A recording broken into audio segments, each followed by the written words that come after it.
Саламатсыздар, урматтуу телекөрүүчүлөр. Туура тамактаналы теледолбоорунун кезектеги берүүсү. Бүгүнкү күндүн темасы эне сүтүн колдоо жана коргоо. Бүгүн бизде студияда коногубуз бар. Мавлянова Жаркынай Махматалиевна, врач-акушер-гинеколог, Бишкек шаардык 2 клиникалык төрөтүү боюнча эне баланы коргоо жана эне сүтү менен баланы камсыздандыруу саясатынын координатору. Кош келдиңиз студиябызга. Жаркынай эже, дал ушул август айынын 1-жумалыгы дүйнө жүзү боюнча жалпы эле эне сүтүн коргоо, колдоо жана ошондой эле балага эне сүтүнүн жетиштүү болуусу үчүн ар кандай иш-чаралар жүргүзүлүп келет. Дүйнө жүзү боюнча ар бир мамлекет ушул темага коомчулуктун көңүлүн буруп келет. Балага эне сүтүнүн жетиштүү болуусу бир социалдык бир көйгөй болуп турат. Анын дагы ар кандай себептери бар экен. Энелердин ошо эне сүтүн толук берүүгө иш шартынан, миграциондук шарттардан жана ошондой эле ар кандай кошумча тамактардын маркетинг жагынан өнүгүүсү боюнча ар кандай ушундай себептер маселени жаратып атат экен. Бул маселеге сиздин көз карашыңыз кандай?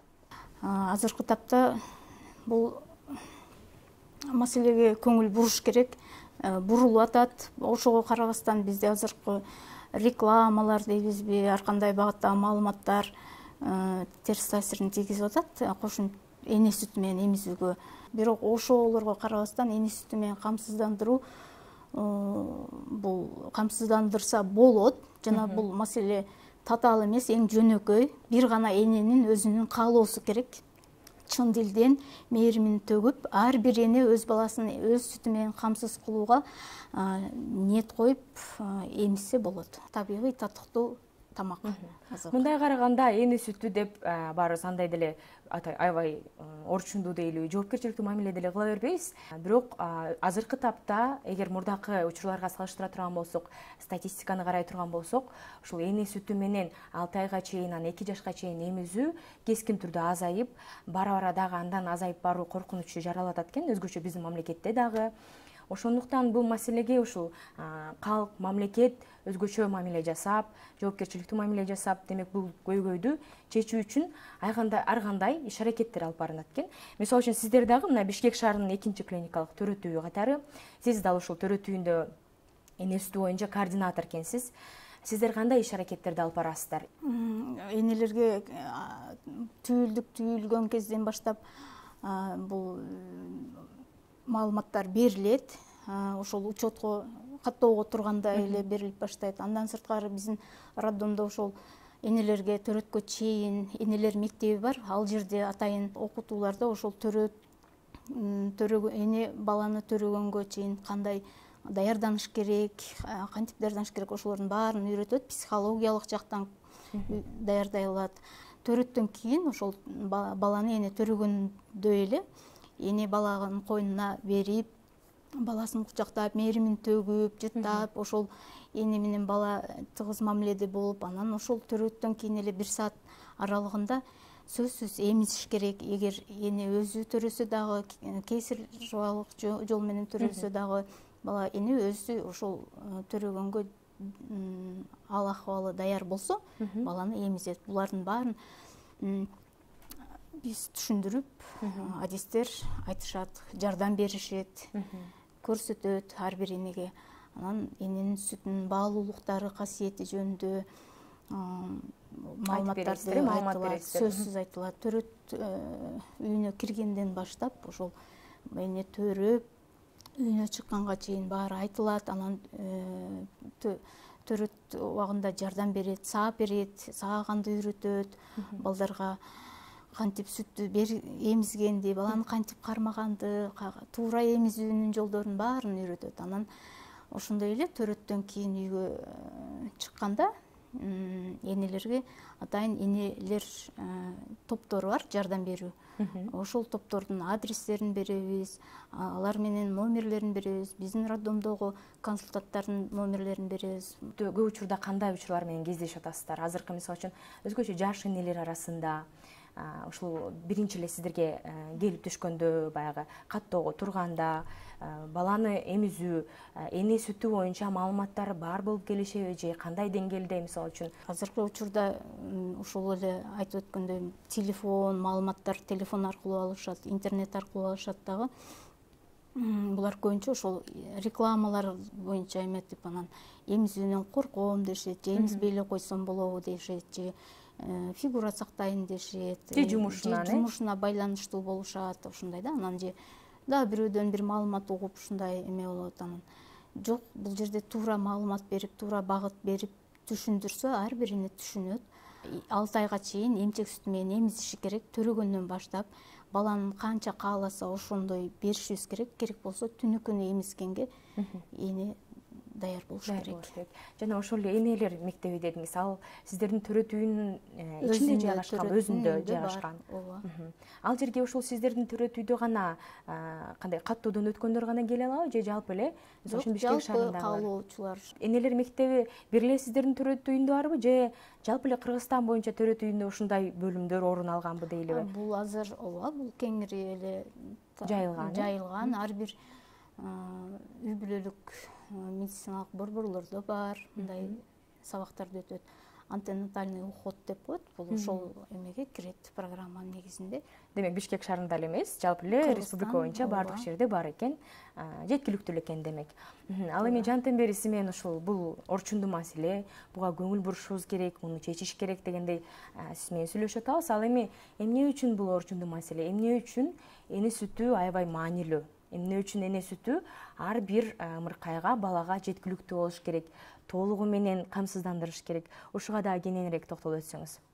Эне сүтү менен камсыздандыруу, эне балага коргоо, эне жана баланы коргоо программасы деп мындай айтсак жөнөкөй эле угулган менен бул чындыгында терең мааниси бар маселе да. Эне сүтүн бала төрөлгөндөн баштап бир ошол кечиктирбей эмизишибиз керек да. Алгачкы биринчи саатында сөзсүз эмизгенге жетишибиз керек. Ууз сүт менен камсыздандырыш керек. Андан ары дагы бала канча кааласа түнү күнү эмизишибиз керек. Бала төрөлгөндөн 6 ай аралыгында сөзсүз жалаң эмчек сүт бергиле дейт да. Керек болсо бир гана жалаң эмчек сүт менен эмизиш керек. Эне сүтү менен камсыздандырышыбыз керек.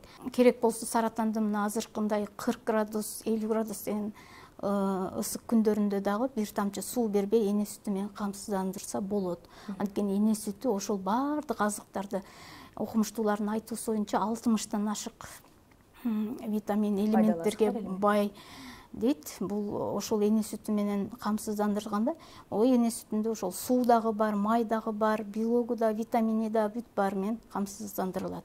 Эне сүтүндө бул өзгөчө бир табигый май кислоталарына бай болот экен да. Ууз сүттө өзгөчө. Ошол сүткө кандырса баланын аң сезими курч болуп, угуу, туюу, көрүү, сезүү органдары дагы курч болуп, кан тамыр системалары бекем болуп, баланын бул келечегине фундамент болот экен да. Ошол эле 1000 күн ичинде өзгөчө 1000 күнгө дагы биз маани берилет. Телегөрүүчүлөрдүн көңүлүн буруп, биз бир эмес, 2-3 берүүлөрдү ушул 1000 күнгө арнаганбыз, ушул эне сүтүнө арнаганбыз. Телегөрүүчүлөрдүн эсинде бар болсо керек. Себеби ушул өзгөчө 1000 күн ичинде балага керектүү болгон эң пайдалуу азыктардын демек эне бере алат экен. Ошол эле биринчи эле демек ушул бул табигый программаланган өзгөчө касиетке ээ болот экен да. Эне сүтү бул ай сайын баланын ар бир эне өз баласын эмизгенде ар бир эненин өзүнүн баласыга өзүнүн организми керектүү заттарды бөлүп чыгарат экен. Күн сайын керектелгенде күн сайын программалык түрдө бөлүп чыгарат экен.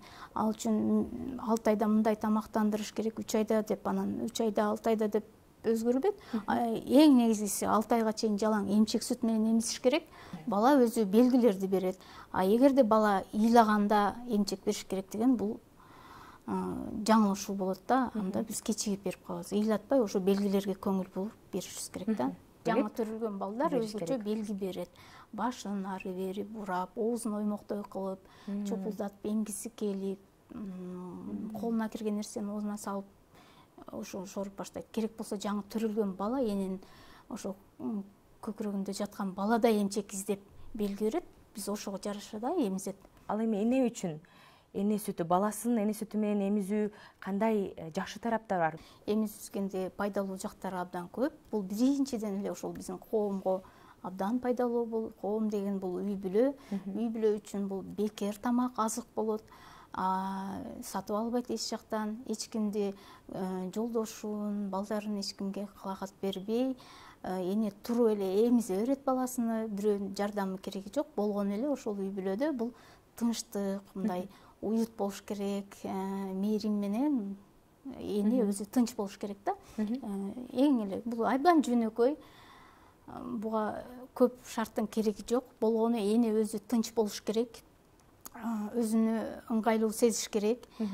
Жатып эмизеби, отуруп эмизеби, бул өзү үчүн биринчи кезекте шарт болуш керек. Андан кийин баланы эмизген убакта эч ким менен сүйлөшпөй, телефон менен баарлашпай, кенен отуруп эмизсе болот. Бала канча кааласа ошончо эмизсе болот. Ошол эмизгенде бул эне өзүнүн мындай өзүнү стресс, депрессиядан алдын алат дейт. Эмизген бул өзүнчө керемет сезим да, балага дагы, энеге дагы. Эмизип атканда ушундай бир керемет дүйнөгө батып кетет да. Ар бир эне аны сезсе керек, билсе керек. Менимче сезген өзүнчө бакыт экен. Сезген өзүнчө бакыт. Бул деген табигаттан берилген өзүнчө керемет мезгил, учур. Муну дагы убакытты өткөзүп жибербеш керек, учуруп жибербеш керек. Убакыт учкан кош дейт. Ушул биринчи 6 айлыкта баланы эмизип, кандырып, бул табигаттан берилген, Кудайдан берген ушул учурду дагы пайдаланып калышыбыз керек. Туура жакка пайдаланып, бул бала үчүн фундамент түзүш керек. Ар бир эне семирип кетпөөнүн алдын алат. Ар кандай энелердин эмчек без рагынын, жатын рагын, ошондой эле жумуртка клеткаларынын рактарын алдын алат. Эмизгенде аз кандуулуктун алдын алат. Эненин өзүнө ушундай жакшы жактары бар да. Анан эне менен баланын ортосунда тыгыз мамиле, мээрим пайда болот. Жакшы кийинки баланын өсүшүнө дагы психологиялык жактан жакшы бекем фундамент болот. Үй бүлөдө ошол балдардын энеге болгон мээрими, кийинки ошо эненин сүтүн актаяш керек дейбиз го. Буну байланыш ошол жактан түзүлөт. Байланыш ошол. Биз азыртан ошол фундаментти ар бир эне өзүбүз түзүшүбүз керек. Кийин анан баладан эне сүтүн акташ керек. Энени сыйлоо, энени даңазалоо, энени барктоо. Мына ушулардын баары ошол сүт, энени сүтүн эмизүүнөн башталат экен да. Демек ушул эне өзүнүн баласына толугу менен толук кандуу эмизе алышы үчүн бардыгы колдоп коштоп ошол балага толугу менен эне сүтү берилиш үчүн шарт түзүш керек экен да демек. Туура, бул жөнүндө дагы биз роддомдо ошол баланы төрөгөндөн баштап түшүндүрүү иштери жүргүзүлөт. Төрөгөндөн кийин, төрөттөн кийинки бөлүмдөрдө, акушерлик бөлүмдөрдө айтылат. Аларды кантип ошол алар 3 күн жатышы мүмкүн, 5 күн роддомдо. Ошол убакта бул аялдар үчүн мектеп болот да, калыптандыруу, өзүнүн калыбына келгенче ошол бала өз алдынча баланы үйдө дагы караганга чейинки мезгил болот. Биз ошол убакта айтабыз, баардык шарттарды үйгө барганда мындай кылышың керек, тигиндей болот.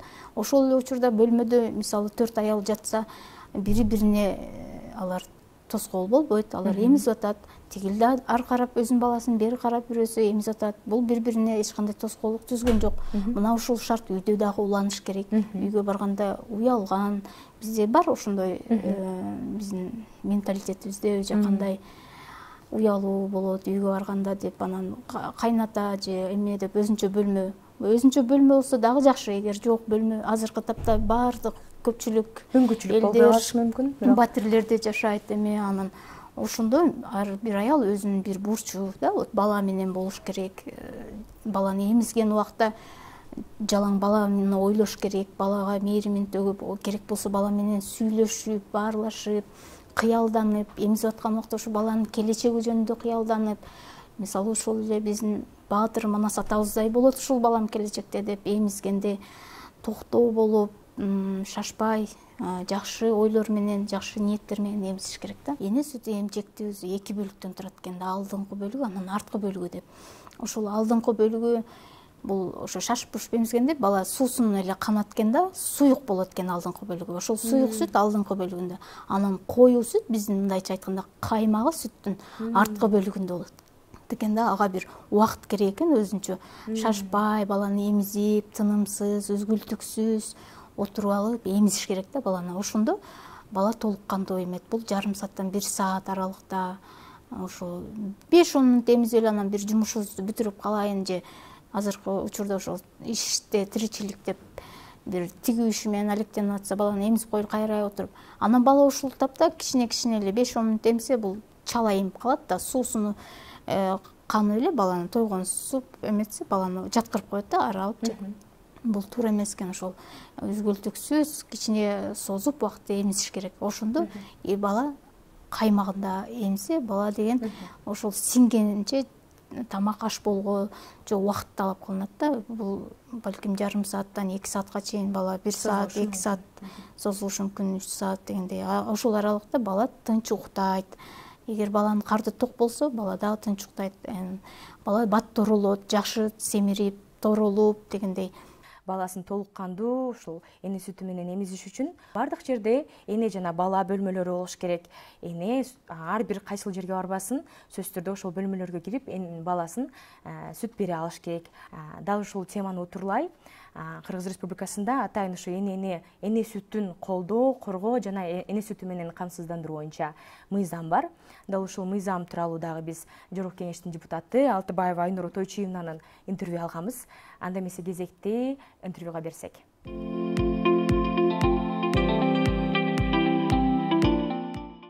Закон о защите грудного вскармливания деген атайын мыйзам бар. 2008 жылы кабыл алынган. Кыргыздарда мурда 100% эле баягы эне сүтү менен багылган балдар болчу. Тилекке каршы азыр бул болгону 46%га түштү. Көптөгөн баягы ЦСМдерде, женский консультацияларда, больницаларда биринчи иретте ушундай ар кандай сүт сместерди пайдалангыла деп мындай реклама сыяктуу түшүндүрүү иштерди көбөйтүү, мындай терс фактор көбөйүп кетти. Мен ойлойм, бул туура эмес. Анткени баланын 1000 күндө акыл эси ушул биринчи мындай пайдубал катары калыптанат. Ошон үчүн ушу 3 жашка чейин биз дагы ушу мурунку редакцияда бул болгону 6 айга чейин эле сунуш берилген экен. Бирок азыркы учурда биз ушул мыйзамга 36 айга көбөйтүп атабыз. Ушу маселелерди бул мыйзамда биз көтөрүп атабыз. Жакшы ченемдер бар. Мен ойлойм, депутаттар да колдоп берет. Анткени акылдуу, эстүү, анан кийин физикалык жактан күчтүү балдар ушу именно через баягы эне сүт менен багылса, ошол көптөгөн медициналык изилдөөлөрдүн негизинде бул мыйзам долбоорду даярдадык. Министрлердин кабинетин чечими менен бир топ мыйзамдарды жокко чыгарабыз деген чечим алынган экен. Бирок мен ойлойм, биз бул маселени да көтөрдүк. Жогорку Кеңеште да биз айттык, бул жаңы баш мыйзамыбызга, жаңы редакциясына тиешеси жок мыйзамдар ошо боюнча калыш керек. Анткени бул мыйзамдар эми мына аларды жокко чыгарса, мисалы үчүн бир кандайдыр бир вакуум болуп калбасын. Бул мыйзам күнүгө иштеш керек. Ошон үчүн бул маселе боюнча дагы биз ушул кабинет министрликтин жетекчисине кайрылдык. Алар да бизге одасын беришти. Мондай мыйзамдар жокко чыгарылбайт. Тескеринче биз ушул мыйзамдарды жакшы да өркүндөтүү маселесинде дагы ушул мыйзамдарды чыгарып, алардын ичинде ошо керектүү ченемдерди киргизебиз деп одасын берди.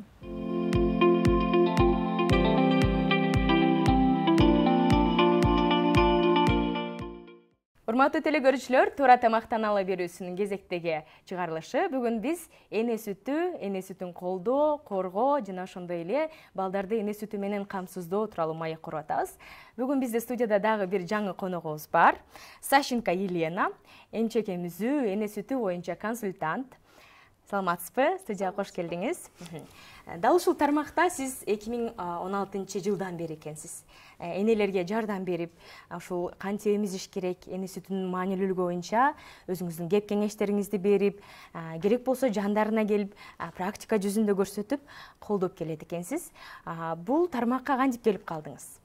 Спасибо за приглашение. Чакырганыңыздар үчүн рахмат. Чынында 2016 жылдан бери энелер менен эмизүү боюнча иштешип келем. Бирок өзүм дарыгер эмесмин. Бала эмизген энелерге консультант болууга менин жеке жашоомдогу себептер түрткү болгон. Мен 3 баланын энесимин. Балалы болгондо эмизүүдө менде эч кандай көйгөй жаралган жок. Жаралса да оңой эле чечилип жатты. Ал эми менин курбуларымда көйгөйлөр жаралып, менден сен кантиң? Кантеле деп кеңеш сурай башташты. Бирок жооп бергенге тажрыйбам жетишпейт эле. Энелерге жардам бере албай жаттым. Ошондо окуп баштадым. Мен молочная помощь, сүт жардамчысы деген программада окудум. Мына азыркы күнгө чейин окуп келем. Ушундай эмчек эмизүү боюнча адистигимди жогорулатуу үчүн дале окууларымды улантуудамын. Мына ушинтип бул тармакта бул күнгө чейин иштеп келе жатам.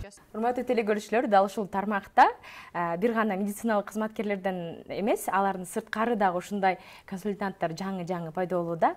Ал эми Елена ушул тармакта эң мыктылардын мыктысы десек болот. Елена, ушул күнгө чейин сиз энелерге жардам берип келип, кандай көйгөйлөр менен, энелердин кандай көйгөйлөрү менен эң көп кандай десем жолукту сизге? Кандай көйгөйлөрү пайда болгондо сиз жардам бердиңиз? На самом деле женщина обращается с Адатта энелер ар кандай суроолор менен кайрылат. Мисалы, мага төмөндөгүдөй дарыланууну жазып беришти. Эмне кылам? Эмизүүнү улансамбы же жокпу деп. Ошондо мен жазылган дары-дармектерди тастыктаган ишеничтүү эл аралык сурап билүү китепчеси бар. Ошол жактан карап, дарылар тууралуу маалымат берем. Анан өздөрү чечим кабыл алат. Баласын эмизүүнү улантабы же жокпу? Бала эмизген энелер үчүн ушундай маалыматтарды билгени пайдалуу. Чынында эле токтотпой уланта берүүгө шарт түзгөн антибиотиктер дагы бар. Менин тажрыйбамда эмизүүнү уланткандары көп. Жана ошондой эле мындан да оор учурлар болот. Мисалы, эне эмизүүнү уланткысы келет, бирок бөтөлгө жана смес деген нерсе да бар. Бул учурда энеде бала жаңы эле төрөлгөн ымыркай болсо, көйгөй оңой чечилет. Ал эми чоңойгон сайын чечилиши кыйыныраак болот. Азыр маалыматтар көп жана жеткиликтүү, бирок айрым учурларда энелер кайсынысына ишенүүсүн биле албай калышат. Мен аларга түшүнгөнгө аракет жасайм. Демек, сиз өзүңүздүн ошо сизге кайрылган энелерге телефон аркылуу дагы, социалдык тармактар аркылуу дагы керек болсо жанына келип дагы жардам бере турбайсызбы?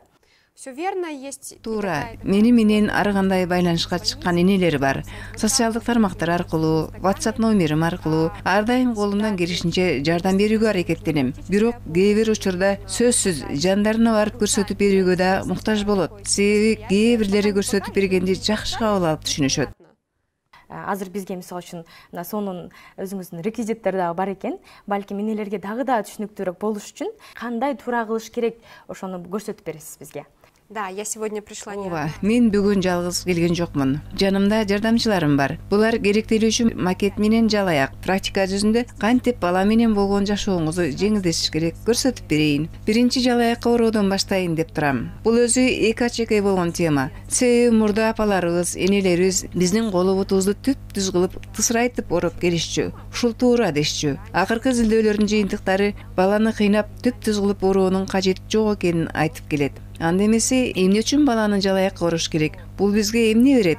Баланы ороо биринчиден баланы эмизип жатканда жардам берет. Себеби кээ бир ымыркайлар колдору менен түртүп, эмбей энени кыйнашы мүмкүн. Экинчиден баланын жакшы уктоосуна жардам берет. Жакшы оролгон ымыркай энесинин жатынында, ичинде болгондой сезет. Ошону элестетет. Себеби акыркы айларда бала эненин ичинде дал ушундай тыгыздыкта болот. Мен жөнөкөй эле трикотаж же джерсиден жасалган жалаяк алып келдим. Трикотаждан жасалган бул жалаяктын өзгөчөлүгү мынакей: чоюлат. Бул баланын эркин кыймылдашына жардам берет. Мына сиздер көргөндөй жөнөкөй эле 4 бурчтуу бир тарабы чоңураак болгон жалаяк. Мынтип узун жагын ылдый жакты каратып, стол үстүнө жаябыз да баланы жалаякка коебуз. Ымыркайдын мөрүсү менен колу жабыла тургандай кылып жалаякка коебуз. Адаптациялык ороо баланын жаңы жашоосуна көнүп кетүүсүнө жардам берет. Биринчи биз колдорун бириктиребиз. Аларды эки жагына аркы-терки коюунун кажети жок. Баланын колдору өзү ошого ыңгайлуу. Мына ушинтип бириктирип бир колубуз менен кармайбыз. Баланын колун ушинтип бириктирип кармаганда эле көпчүлүк балдар жоошуп калат. Аларга чынында бул аябай жагат. Мына ушинтип артына жонун кара жалаякты оройбуз. Эми экинчи жагын деле дал ушундай кылып оройбуз. Трикотаж, джерси өзү чоюлчаак болгондуктан ороонго аябай ыңгайлуу. Мына ушинтип кылдатык менен оройбуз. Ушуну менен биринчи бөлүгү бүттү. Буттары калды. Баланын буттары эмизүүдө тоскоолдук кылбагандыктан аларды бош деле калтырып койсок болот. Бала бутун көтөрүп, бүгүп, ойной берсе да болот. Ал эми жалаяктын ылдый жагын баланын мойнунун алдына кыстарып, мынтип бул жакка артына ороп коебуз. Мына болду. Демек баланы орогондагы эмизүүдө маанилүү экен да. Это играет роль Бул для... баланы эмизүүдө балага ыңгайлуулук жаратууда чоң роль ойнойт. Себеби туура эмес орогондо бала колу бутун чыгарууга, кыймылдатууга аракет жасап, болгон күчүн ошол жакка кетирет. Ал жакында эле төрөлдү. 9 ай башка шартта, эми башка шартка келип жашап жатат. Бул адаптациялык бош ороо деп аталат. Анда кийинки көрсөтүп бере турчу кеңешиңизди, практикаңыздан уласаңыз болот. Сначала я бы хотела... Адегенде менин тажрыйбамда кездешкен энелердин бала эмизүүдө туура эмес ороп алганына байланыштуу жаралган көйгөйлөргө токтолуп өтөйүн. Биринчи эле энелердин эңкейип эмизүүгө аракет жасоосундагы жаңылыштарга токтолоюн. Эне эңкейип эмизгенге аракет жасаганда өзүнө тоскоол болгон болот. Себеби элестетиң, эне 1-2 жыл бала эмизет. Дайыма эле эңкейип эмизсе белин чарчатып алат. Бул жакшы эмес. Экинчиден, бул абалда эмизгенде баланы артынан кармап колдоп туруу кыйынчылыкка турат. Дагы бир көйгөй баланы ушинтип кармоосунда, мына сиздер деле көрүп тургандай, эненин эмчегинин өрпү баланын моюн, ооз тарабына эгине карап туш келүүдө. Ал эми ымыркайлар моюндары менен кыймылдата албайт. Ага жардам бериш керек. Бул 3-4 жаштагы үйрөнүп калган бала эмес. Ымыркайлар оозун чоң ача алыш үчүн ымыркайларды жакшылап, туура абалда алып отуруш керек. Азыр мен сиздерге бир ыкманы көрсөтөм. Бул ыкма аркылуу бала оозун чоң ача алуусуна шарт түзүп бере алабыз. Ал үчүн мен дегенде ордуман турайын. Мен баланы төмөндөгүчө колум алам. Көчөгүн билегим менен жөлөп турам. Колумдун 2 башкы манжалары менен башын кармайм. Ал эми калган 3 манжам мөрүсүндө калат.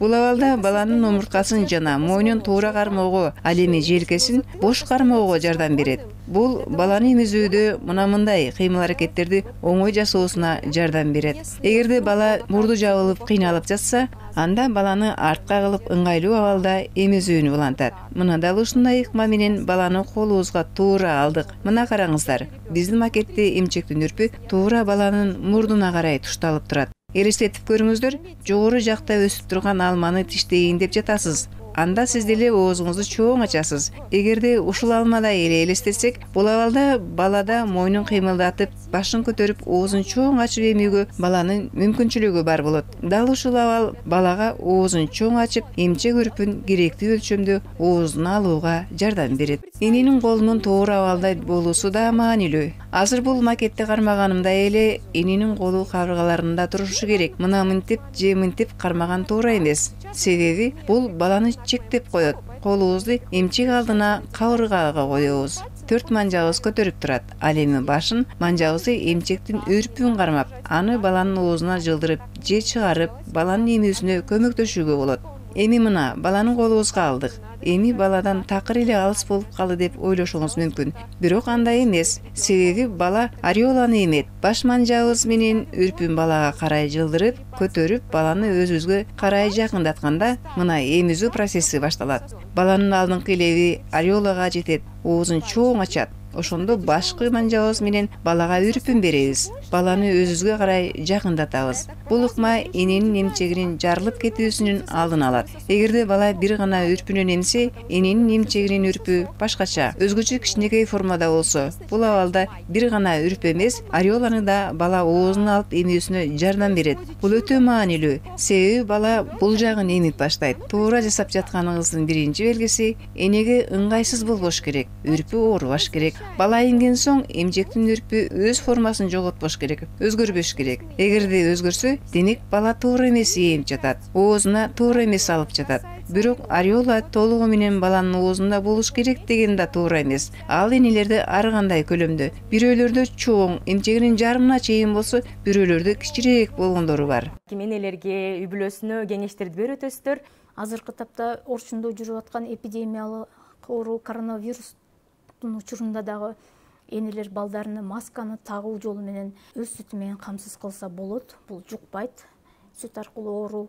Ошон үчүн эне баласы, эне өзү кайсы оорулар менен ооруса, эне сүтү менен камсыздандырса, бала ошол ооруларга антитела табигый жолдо балада пайда болуп, бала ал оорулар менен оорубай корголуу касиетине ээ болот экен. Эненин жумушу бул эң уникалдуу жумуш. Мен энелердин бүтүндөй жакындарына кайрылып, энелерге жардам бериңиздер. Себеби алар башка эч ким жасай албай турган уникалдуу жумушту жасап жатышат дейт элем.